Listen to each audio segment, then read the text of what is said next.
Bonjour à toutes et à tous. Effectivement, il y a de beaux projets qui se déploient actuellement sur la métropole en termes d'énergie, mais je voulais juste signaler qu'effectivement, cette réflexion sur l'énergie à Rennes Métropole s'intègre dans une réflexion beaucoup plus globale sur la Smart City et tout ce qui a été dit. Les enjeux qui ont été pointés, effectivement, ce sont des enjeux que nous essayons d'adresser.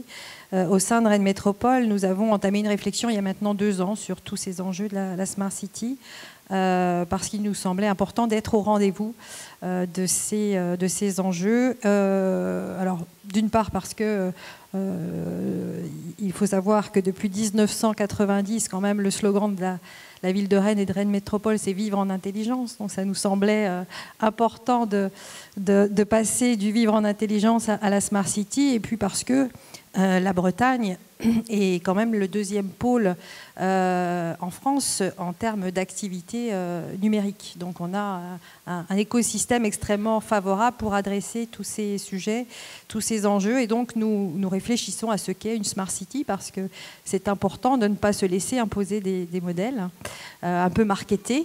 Il faut bien le dire. Et puis, surtout, nous semblait important que cette vision de la Smart City, elle soit partagée.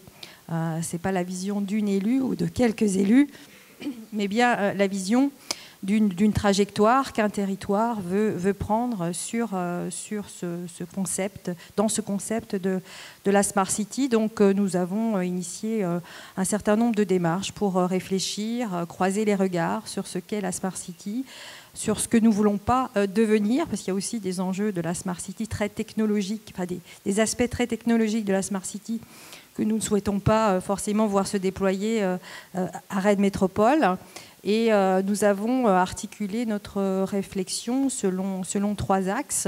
Le premier axe, c'est effectivement l'aménagement de la ville, l'habitat intelligent, les nouvelles formes d'habitat, la mobilité, le partage de la ville, le partage des espaces, le temps de la ville. Ça, c'est le premier axe de réflexion sur lequel nous réfléchissons. Le deuxième axe, c'est la gestion des ressources. Bien sûr, ressources énergétiques, mais pas que, l'alimentation, et puis gestion des ressources et du bien commun. Et là, ça fait le lien avec la donnée, parce que nous avons estimé que la donnée, c'est un bien commun et que la collectivité avait un rôle à jouer aussi dans la réflexion, l'utilisation de ces données. Et enfin, le troisième axe de réflexion que nous menons, c'est comment on passe du vivre ensemble, on a beaucoup parlé du vivre ensemble, au faire ensemble. Et c'est tous les aspects de la participation des acteurs du territoire à la construction de la ville, comment on co-construit une ville, comment on fait en sorte que toutes les intelligences justement d'un territoire puissent participer à son évolution. Donc nous travaillons sur ces différents aspects, en travaillant un peu différemment aussi, parce que je crois que la Smart City, dessiner une trajectoire de Smart City, c'est travailler un petit peu différemment au sein des collectivités. Donc on s'est organisé pour pouvoir faire ce travail un petit peu différemment.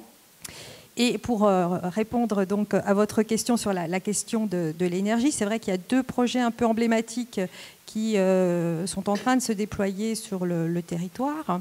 Je crois que ça a été évoqué un petit peu lors de la première table ronde, mais je vais peut-être y revenir. Il y a 2 projets un peu emblématiques. L'un qui s'appelle Rennes Grid, qui se déploie sur le campus de Kerlan à Bru, et qui met l'objectif est de rendre autonome en termes énergétiques un quartier de Bru, un campus en l'occurrence, un campus sur lequel se trouvent des établissements d'enseignement supérieur, des entreprises technologiques, mais également il y a de la résidence étudiant, il y a des résidences. Donc il associe des usages un petit peu différents et variés.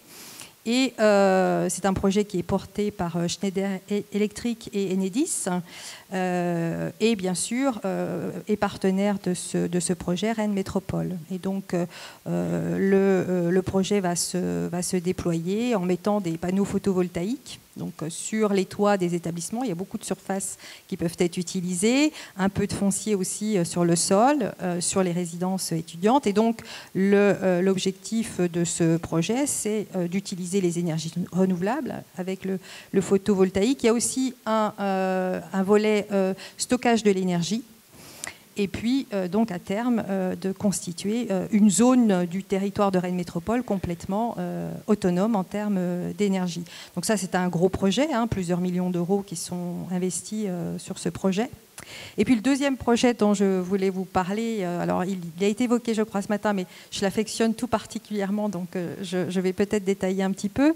C'est le projet qui s'appelle Smart Saint-Sulpice.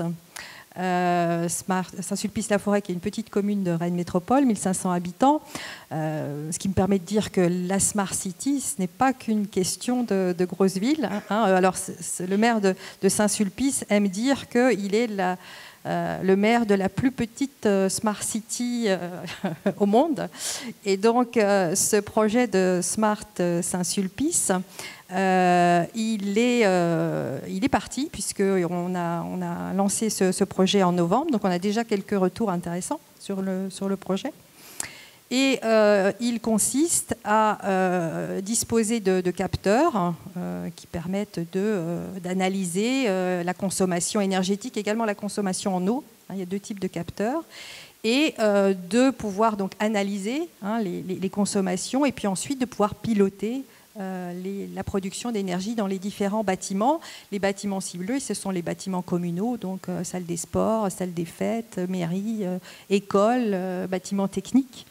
Et donc dans ce projet, l'objectif, c'est de faire une économie d'énergie de 20%.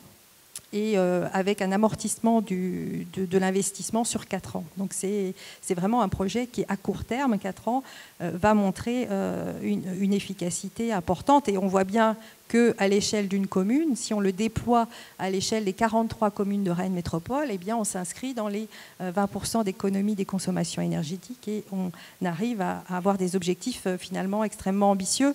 Donc ces deux projets, je crois, sur le territoire de Rennes Métropole montrent bien que d'une part, il y a la place pour des projets d'envergure de plusieurs millions d'euros et des projets peut-être plus modestes, mais tout aussi intéressants, parce que c'est un projet assez peu coûteux, hein, le projet de Smart Saint-Sulpice. Mais je crois qu'une Smart City, c'est déjà de permettre cette expérimentation.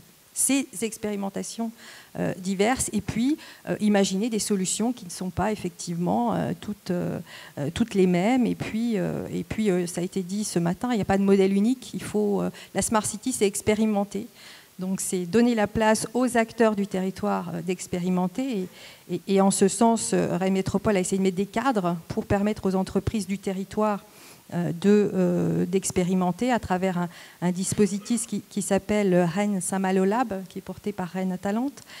Et donc, nous avons voulu mettre en place des dispositifs, des cadres qui permettent aux entreprises du territoire, avec les acteurs, avec les acteurs académiques également, mettre en place des nouveaux projets innovants, mais toujours avec les mêmes objectifs, hein, qui sont les objectifs de devenir des territoires respectueux de l'environnement. Je crois que la technologie doit se mettre au service d'objectifs et au service de valeurs qui sont des valeurs qui existent depuis très longtemps sur le territoire de Rennes Métropole. Merci beaucoup, Madame Pellerin.